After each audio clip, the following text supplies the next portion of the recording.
Hey everybody, in today's episode, we're going to cover how to optimize our Liberty herbicide applications. And Jared, as we see more enabled acres showing up, I think this is an important topic to cover.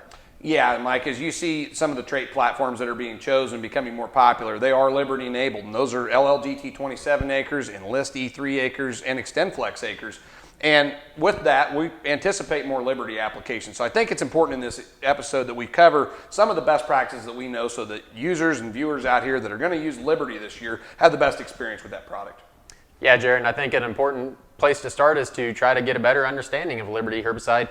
And the first place that we need to start there is understanding that Liberty is a contact herbicide, which simply means that it's only going to kill the weed tissue that it comes into contact with. So we need to be targeting small weeds because small weeds obviously have less tissue that we need to kill.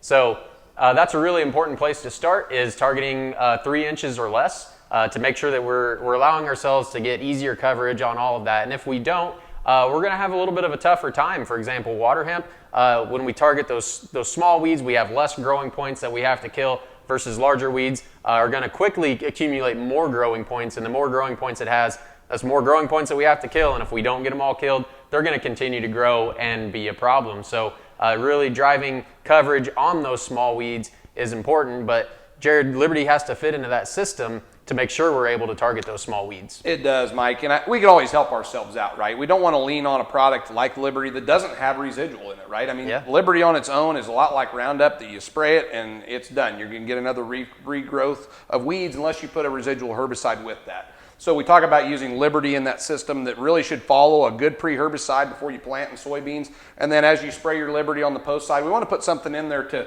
provide us the best opportunity to go after those small weeds, right? I truly believe the number one issue I see year over year when I get called about, escapes weeds is that we're going after weeds that are way too big, and maybe even cheating how we stick it in a program. We're cheating back maybe what we're using for our pre's, and we're chasing weeds. And that's a situation we don't want to get in. So first and foremost, I really like what you said there. Let's go after some small weeds, because that is, in my opinion, the number one thing we need to address with Liberty to be successful. Of course, Jared, but targeting small weeds is not the end of the story. That's just part of the equation. There's also things that we need to do to make sure we are optimizing our applications within that good program. And a good place to start there is making sure that we're selecting the right nozzles. And we want to make sure that whatever nozzles we're selecting, at the end of the day, we're getting medium to coarse droplets, because that's where we see the best coverage that will eventually lead to the good control that we want. And Jared, I often get questions of which nozzle should I be using with my Liberty applications? And my answer is always, it depends. It's not your ingredient nozzles. It's not your ingredient nozzles, right. Absolutely not. It's really going to depend on what your sprayer speed is, what your nozzle spacing is, what gallons you want to use, absolutely, and then what type of sprayer you're using. Is it a pulse width sprayer? Is it a constant flow sprayer? All of these are considerations into which nozzle you're going to select, but the good thing is there are multiple options out there that will get you that medium to coarse droplet size. Now you mentioned actually your carrier volume as well. That is another important consideration that we have to keep in mind, because more water is going to lead to more coverage. So we actually got a good example here of, on the left, we've got what we would not consider good coverage because we reduced our carrier volume, versus on the right, we've got higher carrier volume. And so we want to be at a minimum of 20 gallons per acre of water just to drive that coverage, get more coverage on those leaves. And that's what I like to think of instead of spray cards. Think of them as weed leaves, and the more coverage you're getting on them, the better control you're going to get. Yep, that's correct, Mike. And once we've dialed in our coverage with this contact herbicide, another key foundation to making a good Liberty application is we want to make sure we've got everything in the tank with it that it needs as well. So remember, when you're using Liberty, our rate structure goes from 32 ounces up to 43. And if you get in these tough scenarios, maybe you're chasing some big weeds, we're going to have you up that rate of Liberty because it does improve the efficacy. But even at whatever rate you choose, we do want to remember that there are some important additives like AMS that go into this tank.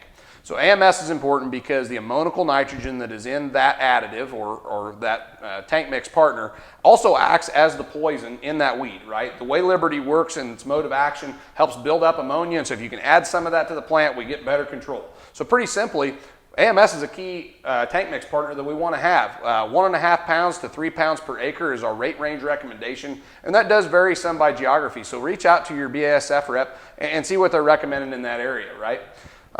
With that same thing, we often get comments about, what about these other water conditioning products? Well, how do they fit? Well, obviously, we don't have a problem with them going in the tank, but we still like to see that ammoniacal nitrogen. We've tested lots and lots of different adjuvants, including oils and non-ionics, but nothing holds the value in increasing and improving that control as what AMS does. So we do feel that that's still a very key component to that. Also, another thing to note that I get a lot of questions on, Mike, that I want to mention is, what about deposition aids and DRAs? Because, you know, we want to make sure we keep it on target.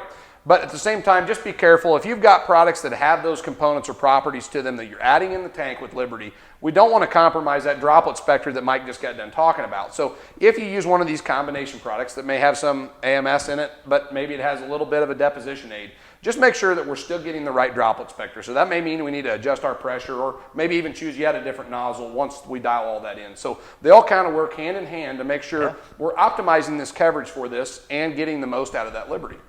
Of course, Jared. And so far, we've talked about stuff that is really within our control. But as we all know, in agriculture, there's a lot of things that are out of our control, and one of the biggest ones is the weather. And we do see with Liberty that it does have some optimum weather conditions where we see it perform kind of at its peak. And so those would be warm, sunny days that have high humidity. And that's why we see Liberty performance increase or be more consistent as we get later into the year, into those maybe mid to late May or June applications.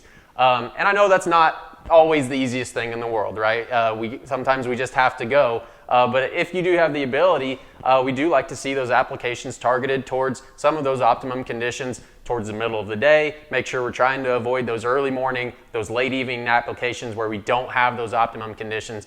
And then you're really going to be setting yourself up for some more optimum applications as well. Yeah, that's right, Mike. And again, like you said, we don't always get to choose when we spray. So if I have to summarize some of the things that I had takeaways for today's episode, you know, I'm going to talk about the things we can control, right? We can obviously control how big these weeds are when we go out. So think about this thing in a system or in a program. Utilize those residuals and target the small weeds. That's, in my opinion, the best way to get the most out of your Liberty. And then secondly is right back to what you've been talking about on optimizing the coverage and getting those right additives in there. So AMS and getting those right nozzles and gallonage at the right spot. Because if we can paint all those leaves like we saw with that card, we'll have a lot of success with Liberty. And again, this product is not new to a lot of people, and for some people it will be new this year. So hopefully this video has helped provide you some insights on how you can be successful for what we think will be a staple product in your weed control systems moving forward. Hey folks, thanks for watching. The thoughts and comments expressed on these videos are the opinions of the Nozzleheads. Be sure to like and subscribe down below to be notified of new videos and content.